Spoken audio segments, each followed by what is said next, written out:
Ang karanasan ng mga alagad.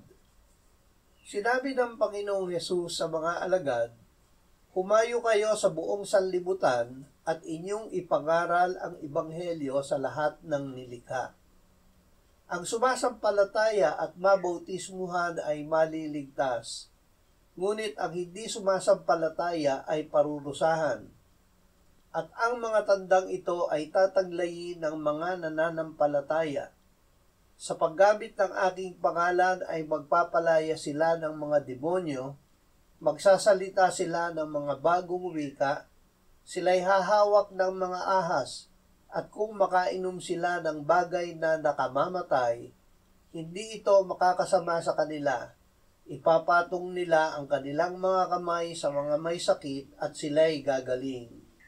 Kaya't ang Panginoong Hesus nga, pagkatapos na siya'y magsalita sa kanila, ay iniakyat sa langit at lumuklok sa kanan ng Diyos.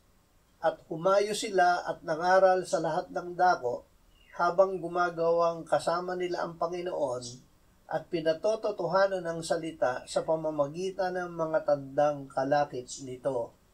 Ay